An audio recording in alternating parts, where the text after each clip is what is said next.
Hello everyone. तो इस video में हम डिस्कस करने वाले हैं एक और सैंपल पेपर जो कि है क्लरिकल और असिस्टेंट लेवल का। किसी भी बैंकिंग और इंश्योरेंस एग्जाम में अगर आप अपियर हो रहे हो तो जो क्लरिकल कैडर और जो असिस्टेंट लेवल के एग्जाम्स होते हैं वहाँ का पेपर हम डिस्कस करने वाले हैं। और यहाँ जो डिस्कस करने वाले हैं हम 35 क्वेश्चंस करने वाले हैं जो कि बैंकिंग और इंश्योरेंस का पैटर्न रहता है। मैथ सेक्शन हम यहाँ डिस्कस कर रहे हैं। 35 क्वेश्चंस, बहुत ही बैलेंस्ड पेपर लिया है मैंने। आप अपकमिंग कोई भी एग्जाम देंगे तो आपको यहाँ से क्वेश्चन जरूर देखने को मिलेंगे। तो चलिए शुरू करते हैं। फर्स्ट क्वेश्चन हमारे सामने आ रहा है क्वांटिटी कंपैरिजन का। कई बार प्रीलिम्स में क्वांटिटी कंपैरिजन के क्वेश्चन आते हैं। स्टूडेंट्स इन पे बहुत ज़्यादा ध्यान नहीं देते हैं। जब इन्हें एग्जाम में क्वेश्चन मिलते हैं तो उन्हें बहुत ज़्यादा अजीब सा लगता है। तो quantity comparison will do. Quantity comparison के क्वेश्चंस में क्या होता है, basically they are arithmetic questions. यहाँ पे दो क्वेश्चंस हमें दिए होते हैं, या तो क्वांटिटी टू हमें डायरेक्ट दे देगा या क्वांटिटी वन और टू दोनों as a form in form of a question देगा। तो यहाँ पे हमें इनको सॉल्व करना होता है and we have to mark कि कौन सी क्वांटिटी बड़ी है कौन सी क्वांटिटी छोटी है। तो क्वांटिटी वन के बारे में बोला जा रहा है कि the C S A of a cone of slant height 5 centimetre is 80 pi. तो देखिए सी एस ए ऑफ हमें निकालना है कोन। तो सी एस ए जो होता है कोन का, उसका फॉर्मूला होता है pi r l, where r is the radius and l is the slant height. यहाँ पे हमें पाई आर एल की वैल्यू गिवन है। पाई आर एल की वैल्यू यहाँ पे कितनी दे रखी है हमें, पाई आर, तो मैंने यहाँ पे इनटू का सिंबल लगा दिया है, इज इक्वल्स टू हमें दिया हुआ है 80 पाई।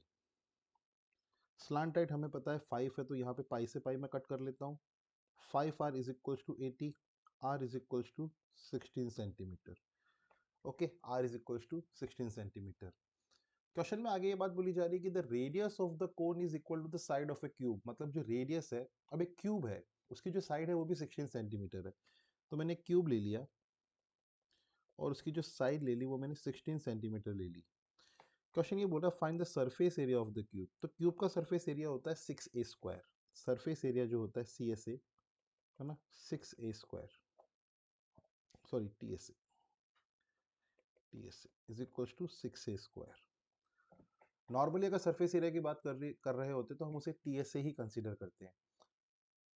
तो 6a स्क्वायर की वैल्यू अगर मैं यहाँ पे लिखता तो ये होता 6 इंटू 16 मतलब जो मेरी वैल्यू आने वाली है वो 16 के स्क्वायर का 6 टाइम्स है। मैं जानता हूँ कि 16 का स्क्वायर होता है 256 और 16 के स्क्वायर का भी 6 टाइम्स होता तो वो बहुत ज़्यादा होता, लेकिन मेरी क्वांटिटी जो 2 है, मैं कैलकुलेशन अवॉइड करता हूँ और यहाँ पे देखता हूँ कि क्वांटिटी 2 जो दे रखी है वो 486 ही दे रखी है।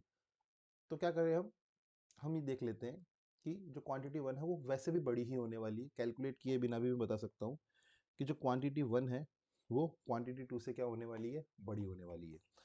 चलते नेक्स्ट क्वेश्चन की तरफ। क्वेश्चन भी अगेन क्वांटिटी कंपैरिजन का है। क्वेश्चन ये बोल रहा है कि कुर्ता और जो पैंट है उनका जो प्राइस दे रखा है वो कितना दे रखा है, रेशो 3:2 दे रखा है। तो मैं मान लेता हूँ कि जो एक कुर्ता है वो 3x रुपीज़ का आता है और एक जो पैंट है वो 2x रुपीज़ की आती है। क्वेश्चन की नेक्स्ट लाइन में पढ़ते हैं the average price of 15 kurta and 10 pants is 390 rupees. 15 kurta की अगर मैं टोटल प्राइस देखूंगा तो 15 इंटू 3x हो जाएगा, प्लस अगर मैं 10 पैंट्स की टोटल प्राइस देखूंगा तो वो हो जाएगी 10 इंटू 2x।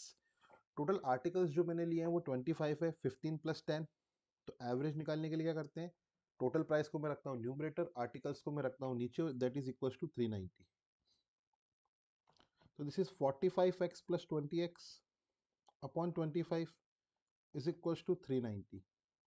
इस चीज को मैं लिखूँ तो 65x is equal to 390 into 25। मैं 5 से कट करूंगा तो ये होगा 5 और ये होगा 13। मैं 13 से कट करूंगा तो ये हो जाएगा 30। तो x की वैल्यू आ जाएगी 150। अगर x की वैल्यू 150 है तो जो कुर्ता है वो 450 रुपीज़ का होगा और जो पैंट है वो 300 रुपीज़ की होगी। क्वेश्चन में हमें इन दोनों का डिफरेंस निकालने के लिए बोला गया, डिफरेंस इज 150 रुपीज़।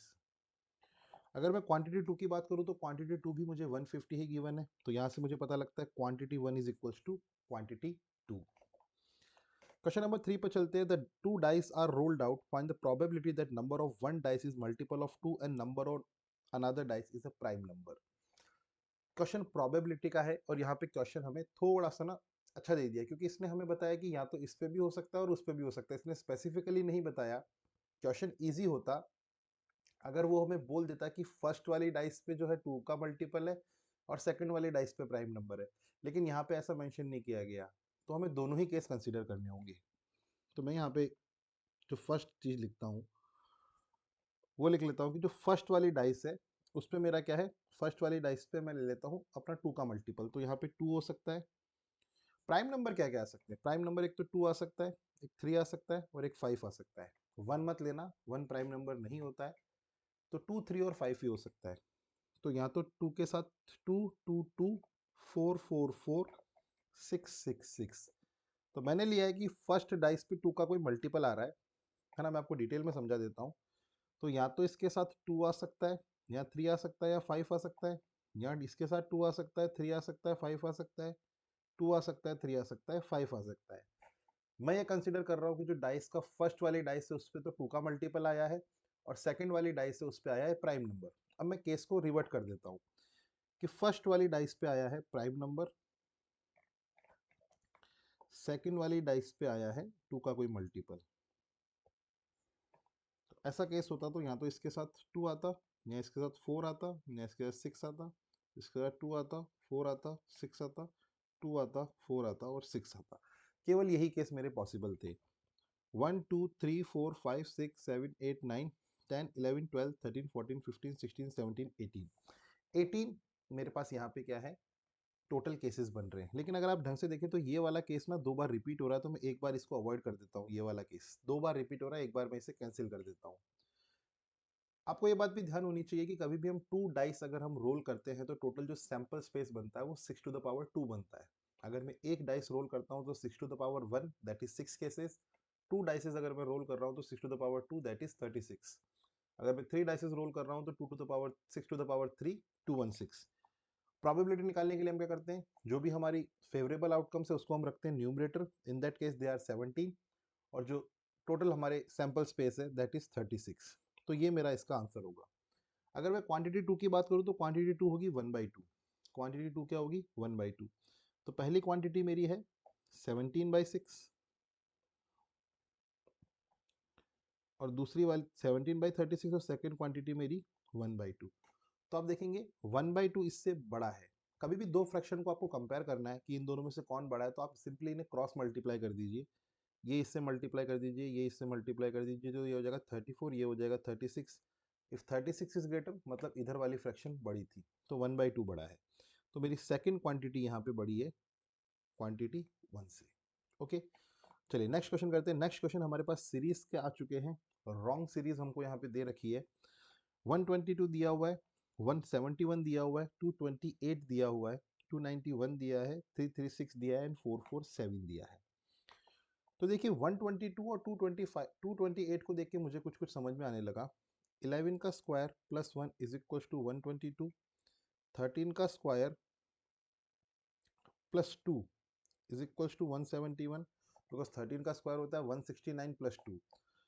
अब मैं 15 का स्क्वायर प्लस 3 लेता हूँ तो वो होगा 225 प्लस 3 दैट इज 228। मतलब ये वाला मेरा पैटर्न अभी तक सही चल रहा है।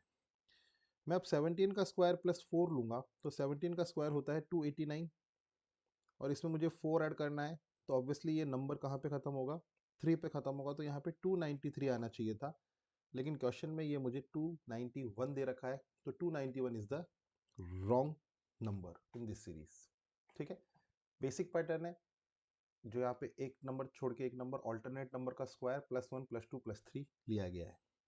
1688 कभी भी दो नंबर सेम आ जाते हैं तो एक जो काफ़ी फेमस पैटर्न है हमारे पास वो होता है 16 इंटू 0.5 इज इक्वल टू 8, या इस नंबर को ऐसे लिख लेते हैं अपन 16 8 8 18 64 512।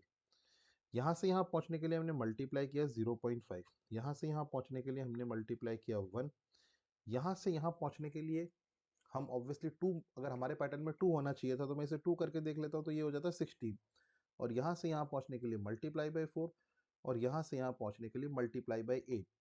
क्या 64 का 8 टाइम्स 512 होता है, 8 6 जा 48, 480 प्लस 32 512 होता है। मतलब जो पैटर्न चल रहा है वो चल रहा है half times, 1 times, 2 times, 4 times, 6 8 times. तो यहाँ पे जो नंबर गलत है वो 18 गलत है, 18 की जगह होना चाहिए था क्या, 16।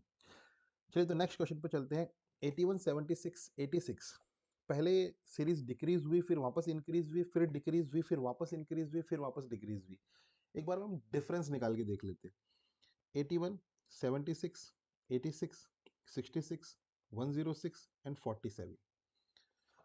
यहाँ पे इन दोनों का डिफरेंस है माइनस का 5, यहाँ पे इनका डिफरेंस है +10। अगर हमारी किस्मत ठीक हुई तो ये पैटर्न हमें मिल जाएगा 5 की टेबल ही। अगला देख लेते हैं, लेकिन अगला आ गया -20, मतलब डबल हो रहा है और ऑल्टरनेट चल रहा है। इसी हिसाब से यहाँ पे था +40, बिल्कुल सही। यहाँ पे होना चाहिए था -80, तो अगर यहाँ पे -80 होता तो यहाँ पे आना चाहिए था 26, यहाँ पे तो 47 आ रहा है, तो 47 ही हमारा क्या है, गलत जवाब। Option number E, 47 is the wrong number in this series. 103, 116, 130, 144, 161, 178। Series तो इंक्रीजिंग ही है और काफी कुछ बहुत बड़ा डिफरेंस भी नहीं है, मतलब बहुत ज्यादा बड़ी नहीं हो रही है सीरीज। तो हम एक काम करते हैं, इसका डिफरेंस निकाल के देख लेते हैं।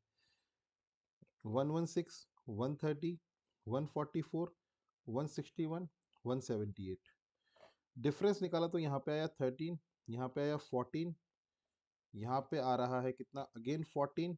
यहाँ पे मैं देखता हूँ तो यहाँ पे आ रहा है 15, और यहाँ पे देखता हूँ तो यहाँ पे आ रहा है 17। अगर यहाँ पे 15 होता और यहाँ पे 16 होता तो बात बन जाती। अगर यहाँ पे 15 होता तो इस नंबर को होना चाहिए था 145। अगर ये यहाँ 145 बन जाए तो यहाँ भी 15 का डिफरेंस है, यहाँ भी 16 का डिफरेंस है। एग्जैक्टली 144 यहाँ पे रॉन्ग है।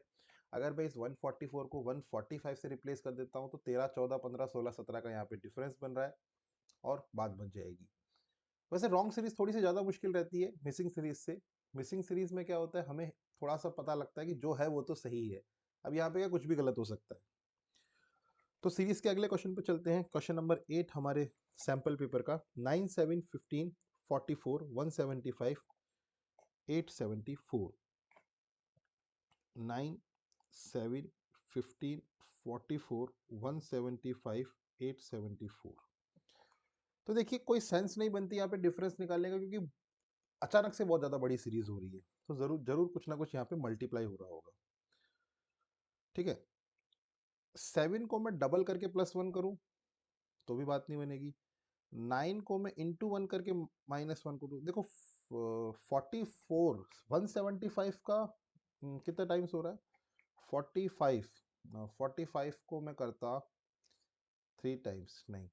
अगर मैं 8 को कर दूं, 7 का डबल +1 होता है 15, 15 का ट्रिपल -1 हो रहा है 15, और 44, 9 का 7 का डबल +1, 8 का डबल। अच्छा देखो, अगर ना इसको मैं बोल दूं कि ये 8 है, तब मुझे कुछ थोड़ा सा पैटर्न दिखा। वो पैटर्न क्या था, 9 into 1 -1 is equals to 8, 8 into 2 -1 is equals to 15, 15 into 3 -1 is equals to 44, 44 into 4 -1, तो 44 इंटू 4 होता 176 -1, 175। बिल्कुल बात बन रही है।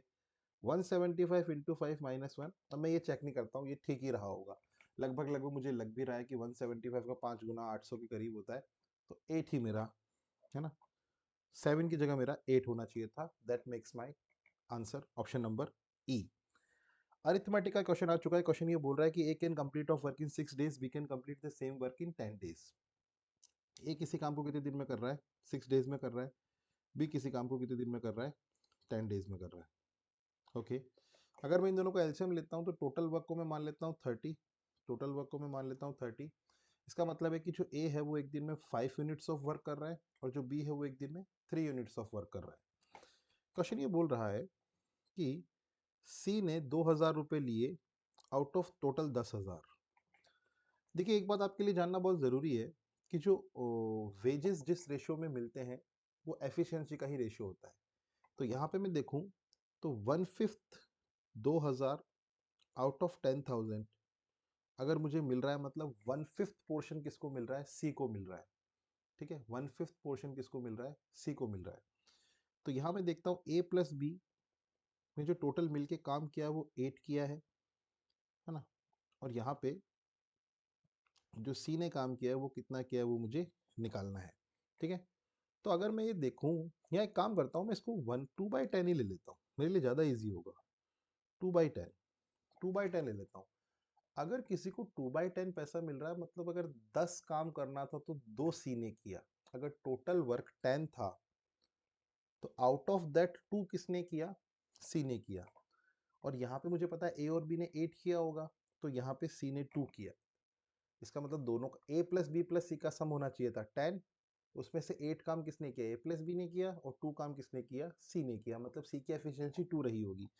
अगर सी की एफिशिएंसी 2 है और सी को काम करना है टोटल 30, तो उसको टाइम कितना लगेगा? 30/2, that is 15। 15 is the right answer.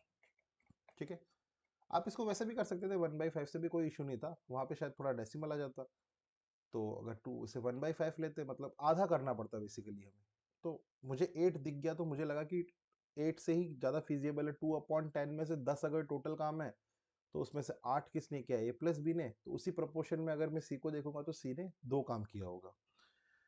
Next question पे चलते हैं। नेक्स्ट क्वेश्चन हमें ये बोल रहा है कि 400 रुपये बन गया 424 रुपये in 3 years at a certain rate of interest. 400 रुपये अगर 424 रुपये बन गया, तो 3 साल में हमने कितना इंटरेस्ट कमाया? 24 रुपीज़। तो 1 ईयर में हमने कितना कमाया? 8 रुपीज़। तो अगर मैं रेट निकालूं, तो रेट हो जाएगी 8/400 इंटू 100, दैट इज 2%। रेट निकालने के लिए हमेशा 1 साल का interest will keep the numerator, total principal will keep it as the denominator, और हम मल्टीप्लाई करेंगे 100 से, तो आंसर कितना आएगा? 2%। क्वेश्चन ये बोल रहा है कि रेट इंक्रीजेज बाई 8%। अगर रेट 8% से इंक्रीज हो गई, मतलब जो न्यू रेट है वो मेरी कितनी हो गई? न्यू रेट है मेरी कितनी हो गई? पहले मेरी 2 थी, अब 8% से इंक्रीज हो गई, तो वो कितना हो जाएगी? 10% हो जाएगी। तो अब जो हमें पता लगाना है कि 400 रुपये 2 साल में कितना हो जाएगा? 400 रुपये 2 साल में कितना हो जाएगा? तो देखिए, 1 साल का रेट अगर 10% हुआ, तो 2 ईयर्स का हो जाएगा 20%। तो 400 का 20% होता है 80 रुपीज़। तो 400 तो हो गया मेरा प्रिंसिपल, और 80 मेरा हो गया इंटरेस्ट, तो 480 मेरा आंसर आ जाएगा। आप S I is equals to P R T by 100 भी कर सकते थे। प्रिंसिपल मेरा है यहाँ पे 400, रेट है मेरी 10, टाइम है मेरा 2/100, तो ये मुझे देता 80। तो 80 रुपीज़ होता मेरा सिंपल इंटरेस्ट, 400 मेरा प्रिंसिपल था, अमाउंट होता है इंटरेस्ट प्लस प्रिंसिपल, तो दैट विल बिकम 480।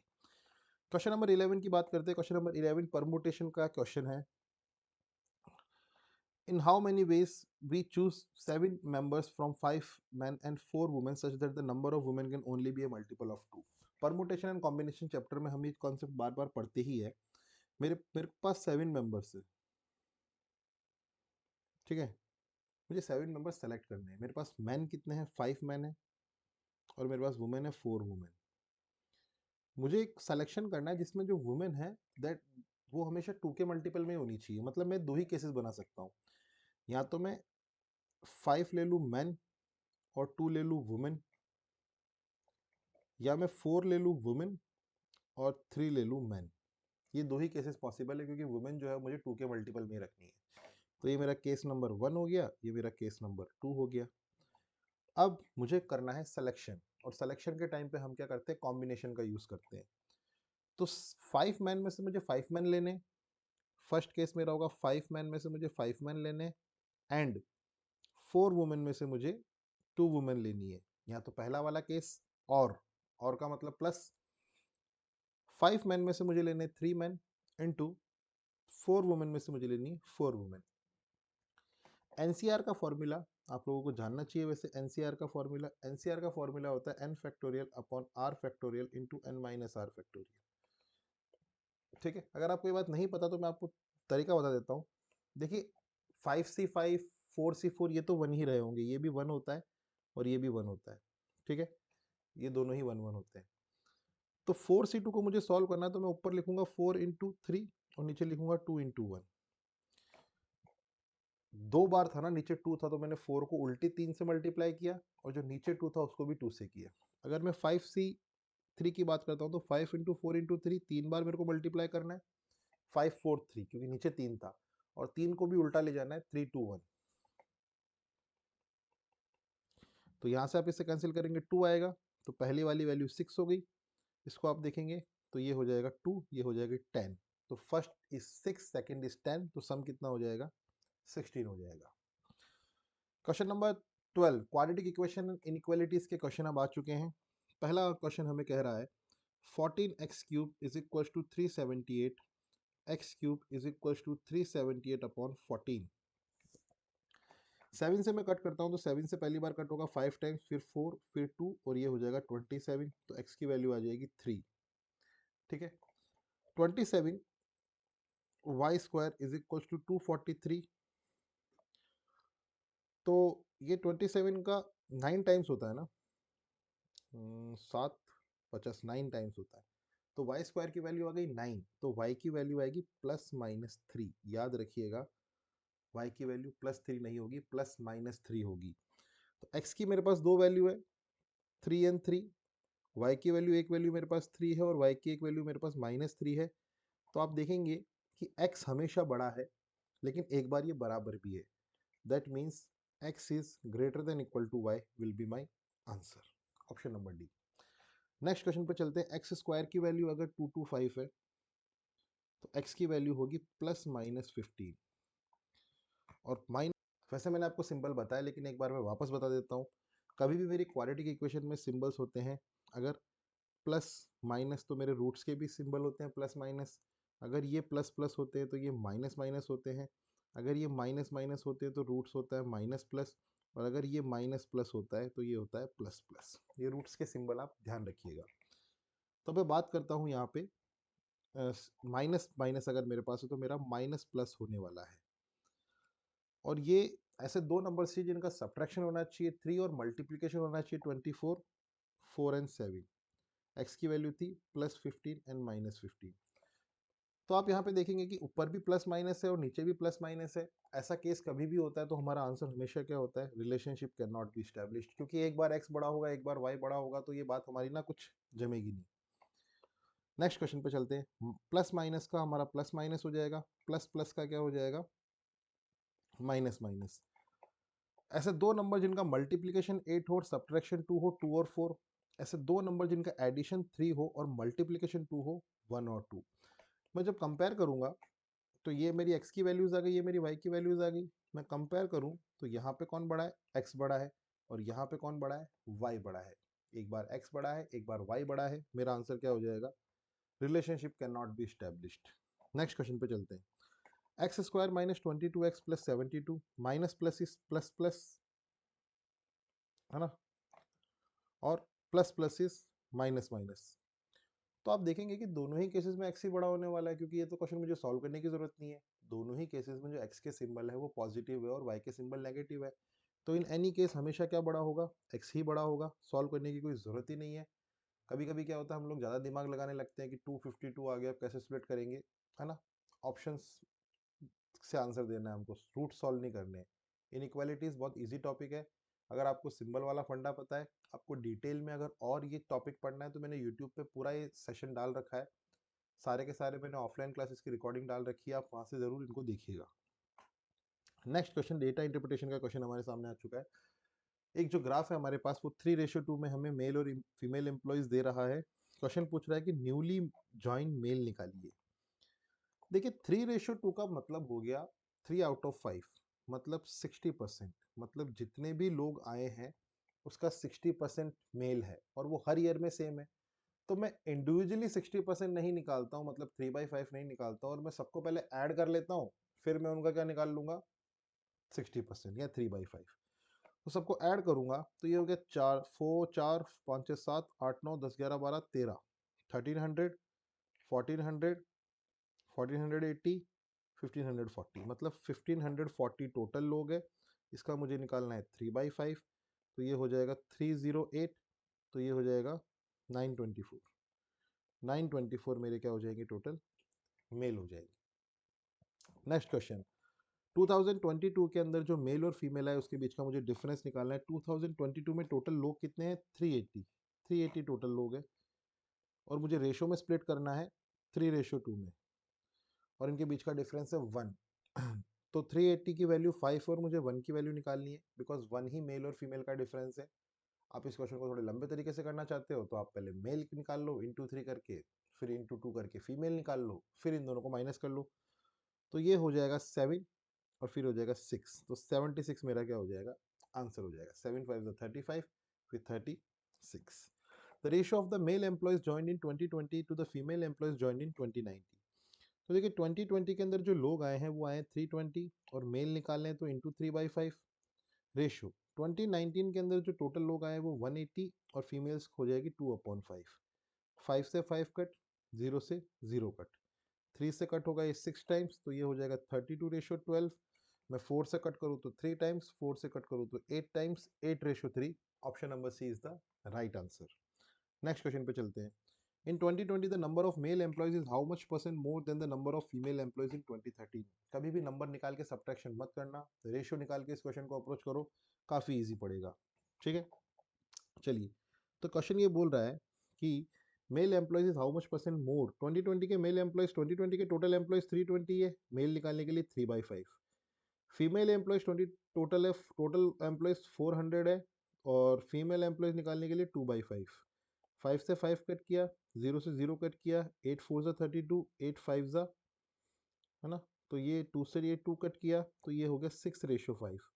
मतलब पहला वाला 6 है, इधर वाला 5 है, तो इधर वाले से इधर वाला मुझे पता लगाना है ना, यहाँ से ये कितना बड़ा है। तो अगर ये 5 है तो ये 6 है, तो ये 1 बड़ा है 5 से। 1/5 into 100 that is 20% is the right answer. Question number 20, if in 2024 the total number of employees joined is 25% more than the employees who joined in 2023, मतलब जो अब employees है वो 25% ज्यादा होने वाले हैं। अगर 25% ज्यादा होने वाले तो यहाँ पे भी 400 एम्प्लॉयज है, तो अगर 25% ज्यादा हो गए तो 400 का 25% होता है 100। मतलब 2024 के अंदर जो टोटल एम्प्लॉयज आने वाले हैं वो 500 आने वाले हैं। और यहाँ पे फीमेल एम्प्लॉयज और मेल एम्प्लॉयज का रेशियो 2:3 दे रखा है, तो टोटल इसकी वैल्यू है यहाँ पे 2:3 है। 2 रिप्रेजेंट कर रहा है मेल को, 3 रिप्रेजेंट कर रहा है फीमेल को, तो मेरा आंसर कितना हो जाएगा 300। बेसिक रेशियो की स्प्लिटिंग आनी चाहिए, बहुत ही फंडामेंटल रेशियो है। रेशियो में अगर आपको थोड़ा बहुत भी दिक्कत है, एक रेशियो का लेक्चर नंबर 1 मैंने डाला हुआ है, कंप्लीट बेसिक्स ऑफ रेशियो। अगर आपको रेशियो एज अ चैप्टर नहीं है और रेशियो एज अ कंसेप्ट पढ़ना है, जो कि बाकी सारी जगह लगता है डेटा इंटरप्रिटेशन में या बाकी किसी अर्थमेटिक के टॉपिक में, तो आप उस वीडियो को रेफर कर सकते हो, सारे डाउट्स आपके वहां पे क्लियर हो जाएंगे। नेक्स्ट क्वेश्चन पे चलते हैं। 24 का स्क्वायर अपॉन 4 प्लस 61 इंटू 4। ठीक है, तो 24 का स्क्वायर निकलने के लिए डिवाइड बाय 4 करने से अच्छा है ना मैं 24 इंटू 24 अपॉन 4 लिखूं। ऐसे सोचो, इमेजिन करना, ये चीज लिखनी नहीं है, तो क्या मैं इसे 12 इंटू 12 लिख दूं? समझे मेरी बात? तो मैं इसको क्या लिख देता हूँ 12 इंटू 12, और 12 इंटू 12 का मतलब होता है 144, तो मैं डायरेक्ट इसे 144 ही लिखूंगा। प्लस 61 इंटू 4, तो ये होगा 4 6 4 ज़ा 24, तो 144 में मुझे 244 ऐड करना है, तो it is 388। Option number C is the right answer. Next question पे चलते हैं। क्वेश्चन ये बोल रहा है कि ये चीज है 122 अपॉन 5, नहीं, 122 plus 5 into 220 is equals to 2x। तो अगर मैं 2 को डिनोमिनेटर में लेके आता हूँ तो 122 प्लस 5 इंटू 220, मैं इसे सॉल्व नहीं कर रहा हूँ, upon 2 is equals to x। 2 को इससे भी कट कर लेता हूँ, 2 को इससे भी कट कर लेता हूँ, तो अच्छा रहेगा ना, मुझे बड़ा सा सॉल्व ही नहीं करना पड़ेगा। 2 को जब मैं इससे कट करूंगा हो जाएगा 61, और 2 को मैं इससे कट करूंगा तो ये हो जाएगा 5 इंटू 110, तो ये हो जाएगा 550, ये हो जाएगा 61। मुझे 550 के अंदर 61 ऐड करना है, 111611। Option number E 611 is the right answer. 225 ऊपर है, नीचे 25 है, इंटू 326 है, प्लस 99 है, ये इसका 9 टाइम्स होता है, तो ये है 9 इंटू 326 प्लस 99। देखो एक तरीका मेरे पास ये है कि मैं 9 को इससे मल्टीप्लाई करके 99 ऐड कर लूँ, तो मैं एक काम करता हूँ, थोड़ा सा ज़्यादा दिमाग लगा लेता हूँ, मैं 9 को कॉमन ले लेता हूँ, तो ये हो जाएगा 1 इंटू 326 प्लस 11, तो 9 इंटू 326 प्लस 11, मैंने वापस फालतू ही एक बार लिख दिया, कोई दिक्कत नहीं है। 326 और 11 मुझे ऐड करना है, तो 732 337, और मुझे इसमें मल्टीप्लाई करना है 9। वैसे तो आप डिजिट सम भी लगा सकते हो कि मेरा जो भी आंसर आने वाला होगा वो 9 का एक मल्टीपल होगा। 7 9 ज़ा 63 होगा, मतलब मेरा आंसर 3 पर ही खत्म होगा। 3033 ही ओनली ऑप्शन है। यूनिट डिजिट से मैंने इस क्वेश्चन को जल्दी सॉल्व कर दिया, मल्टीप्लाई करने की जरूरत ही नहीं थी। हर चीज जो आपको मिल रही है ना वो आपको सॉल्व नहीं करनी है, 20 मिनट्स में 35 क्वेश्चन तभी हो सकते हैं जब आप ना चीजें पता लगा लो। एग्जामिनर हमेशा आपके लिए क्लूज छोड़ेगा। Under root of 676 into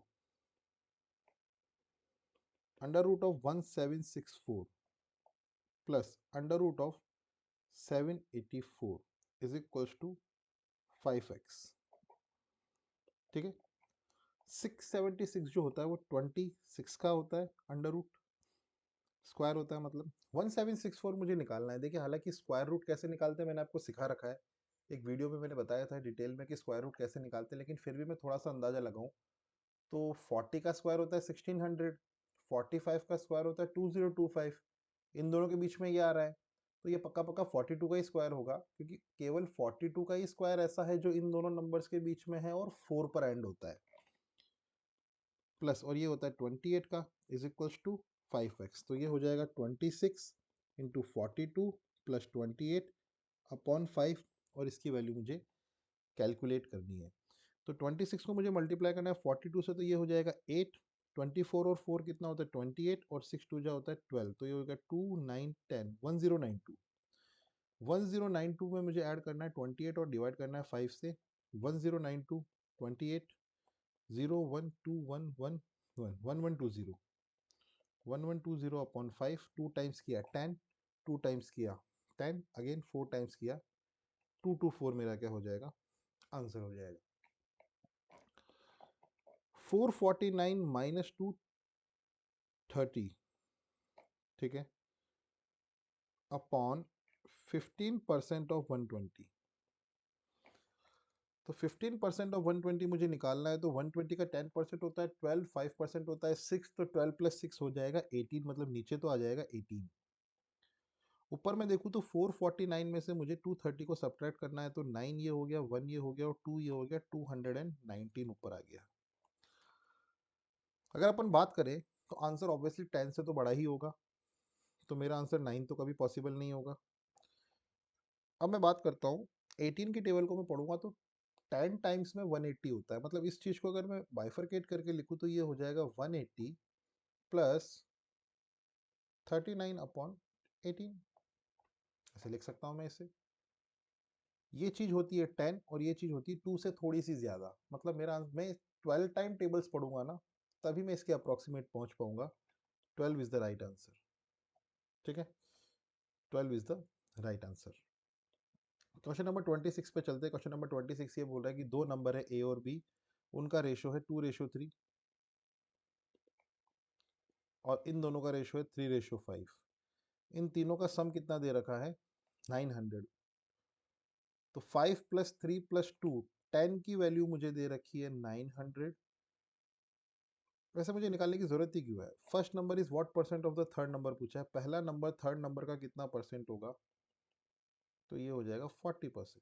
very easy, फालतू ही बात दे रखी है 900 वगैरह, कोई जरूरत ही नहीं है, रेशियो से हम डायरेक्ट ही निकाल लेते हैं। क्वेश्चन नंबर 27 एलिगेशन का क्वेश्चन लग रहा है ये। The concentration of milk in two mixtures A and B 60% and 70%, तो ये 60% है पहले वाला मिल्क। मिल्क हम मिल्क के रेस्पेक्ट में बात कर रहे हैं, ध्यान रखिएगा सब कुछ मिल्क के रेस्पेक्ट में चल रहा है।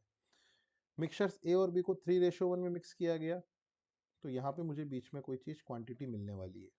ठीक है, अगर मैं बात करता हूँ इन दोनों को मल्टीप्लाई करके, इन दोनों को मल्टीप्लाई करके, इन दोनों के सम से डिवाइड करता हूँ, तो मैं बीच वाली वैल्यू को ऑब्टेन कर सकता हूँ।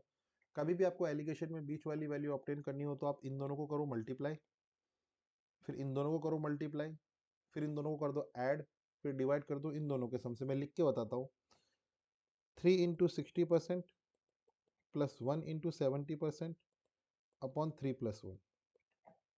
समझे, इन दोनों को करना है मल्टीप्लाई, प्लस इन दोनों को करना है मल्टीप्लाई अपॉन 3+1। बेसिकली मैं एवरेज निकाल रहा हूँ, तो ये हो जाएगा 180 प्लस 70 250 अपॉन 4, तो 250 अपॉन 4 परसेंटेज में, 250 अपॉन 4 परसेंटेज में। तो मैं इसको सॉल्व नहीं करता हूँ ना, मैं इसको ऐसे ही रहने देता हूँ, 250 अपॉन 4 परसेंटेज। अब बात यह है कि मुझे निकालना है रेशो में आंसर, तो मैं इस परसेंटेज को फ्रैक्शन में ब्रेक कर लूँ। 250 अपॉन 4 परसेंटेज को मैं 250 अपॉन 400 लिख लूंगा, 0 0 कट होगा, 5 से 5 टाइम्स, इससे ये मतलब ये आया 5/8। मतलब टोटल अगर 8 है तो उसमें 5 मिल्क है, तो मिल्क और वाटर का रेशियो कितना हो जाएगा? 5:3। टोटल 8 में 5 कितना होना चाहिए? दूध होना चाहिए। क्वेश्चन नंबर 28 डीआई का एक क्वेश्चन हमें दे रखा है, expenditure on house hold and flooring is what percent of total expenditure. तो यहाँ पे देखिए बात क्या होगी ना, जो बच्चे उलझ जाएंगे ना इस क्वेश्चन में, वो इसलिए उलझेंगे क्योंकि वो 25 जो 2.5 लाख दे रखा है ना, ये इसको लेके सॉल्व करने लगेंगे, जबकि इसकी कोई जरूरत है ही नहीं। मैं सीधा डिग्री लेके ही इस क्वेश्चन को सॉल्व कर देता हूँ। तो क्वेश्चन ये बोल रहा है कि हाउस होल्ड एंड फ्लोरिंग, तो हाउस होल्ड कितना है? 40, फ्लोरिंग कितना है? 55, और टोटल एक्सपेंडिचर कितना है? 360 डिग्री, डिग्री में सब कुछ चल रहा है, इनटू मुझे 100 करना है क्योंकि मुझे परसेंटेज निकालना है। तो 95 अपॉन 360 इंटू 100, 0 से 0 कटा, 2 से ये हो गया 5 टाइम्स, 2 से ये हो गया 18 टाइम्स, तो 9 5 ज़ा 5 5 ज़ा 25, 47, 475 अपॉन 18 मुझे सॉल्व करना है। सबसे पहले मैं टेबल पढ़ूंगा, 2 टाइम्स तो हो जाएगा 36, फिर मेरे पास आएगा 115, तो 36 तो मेरा आंसर होने से रहा, 20 भी मेरा आंसर होने से रहा, और 115 मेरे पास बच रहा है, तो मुझे टेबल पढ़नी पड़ेगी 80 की 6 टाइम्स, 26 मेरा आंसर होगा। What is the ratio of expenditure on miscellaneous and painting together to the expenditure on flooring and furniture? Miscellaneous में कितना है? 45, पेंटिंग में कितना है? 60, इसका रेशियो मुझे निकालना है, फ्लोरिंग मतलब 55 और फर्नीचर मतलब 110, तो ये हो गया 165 और ये हो गया 105। मैं कट करता हूँ इसे 15 से, तो ये जाएगा 11 टाइम्स, ये जाएगा 7 टाइम्स, मेरा आंसर कितना हो जाएगा? 7:11। Next question, the difference between expenditure of decoration and furniture together to the expenditure of household। हमें निकालना है डेकोरेशन और फर्नीचर, डेकोरेशन और फर्नीचर मिला के कितना हो जाएगा? 50 प्लस 110 160 डिग्री, और हाउस होल्ड कितना है? 40 डिग्री, मतलब मुझे इनका डिफरेंस 120 डिग्री निकालना है। टोटल होता है 360 डिग्री, 120 उसका कितना होता है? 1/3 होता है, मतलब मुझे 1/3 एक्सपेंडिचर निकालना है। 2.5 लाख का मैं 1/3 करूंगा तो 240 का हुआ 80, 10 का हुआ 3.33, 33, फिर आंसर क्या हो जाएगा? Option number A. Question number 31 की बात करें, if expense on painting is 30,000 then what is the percentage of expenditure on the painting if total expenditure remains the same. तो 30,000 अगर पेंटिंग पे खर्चा हो रहा है और टोटल हमारे पास कितना है? 2.5 लाख, तो इसका परसेंटेज मुझे कैलकुलेट करना है। तो यहाँ पे 4 जीरो से 4 जीरो कट गए, ये इससे कटा 4 टाइम्स, तो मेरा आंसर कितना आ जाएगा? 12%, ऑप्शन नंबर सी।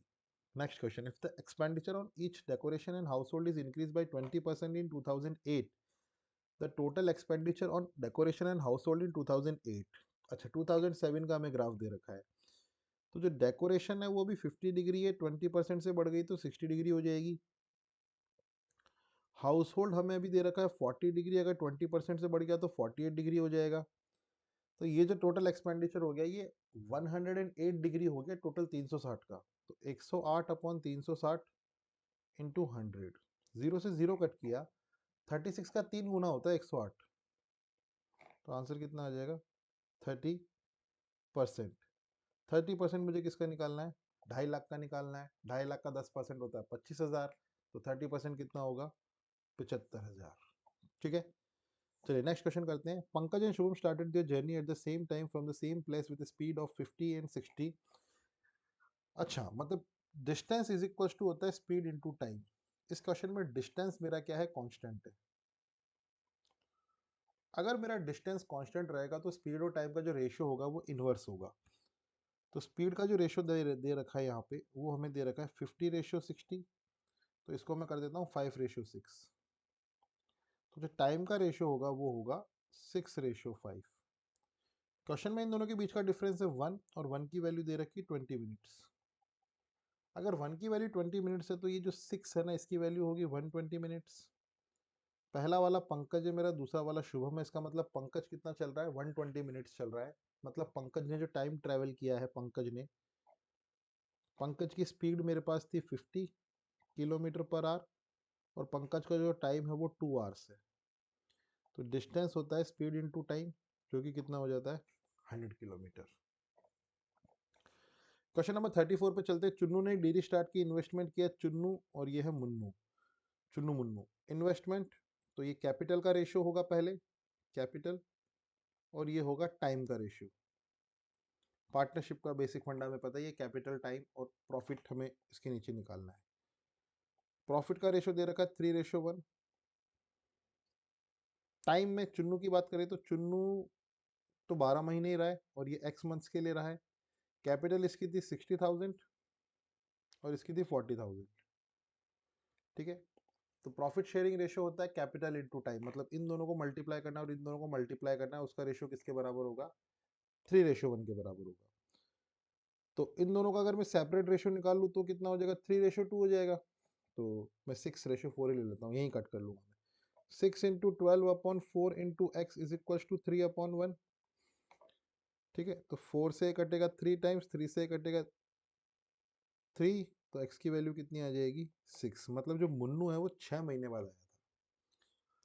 क्वेश्चन नंबर 35, लास्ट क्वेश्चन इस सेट का। The CSA of a right circular cylinder of height 25 centimetre is 3300। Right circular का CSA होता है 2πRH। तो इसकी वैल्यू मुझे दे रखी 3300, तो ये हो गया 2 into 22/7 into r into height दे रखी है 25 बराबर 33 इंटू 100। मैंने ऐसा सेपरेट क्यों लिख लिया? 25 से काटने में आसानी रहेगी। 25 से ये 4 टाइम्स कटा, 11 से 2 टाइम्स कटा, 11 से ये 3 टाइम्स कटा, 4 से ये दोनों ही 4 टाइम्स कटे, तो आर की वैल्यू आ गई 21। ध्यान रखिएगा 21 आंसर नहीं होगा, हमसे डायमीटर पूछा है, डायमीटर इसका डबल होगा, 42 centimetre is the right answer. ठीक है, चलिए, तो इसी के साथ हमारा ये सेट होता है खत्म। मिलते हैं हम नेक्स्ट सेट में। ठीक है, ऐसे ही हम आगे और सेट्स करने वाले हैं जो कि आपके आने वाले अपकमिंग एग्जाम्स के लिए बहुत ज़्यादा इंपॉर्टेंट रहने वाला है। तो चलिए मिलते हैं नेक्स्ट वीडियो में। Thank you very much, have a good day, take care, bye bye.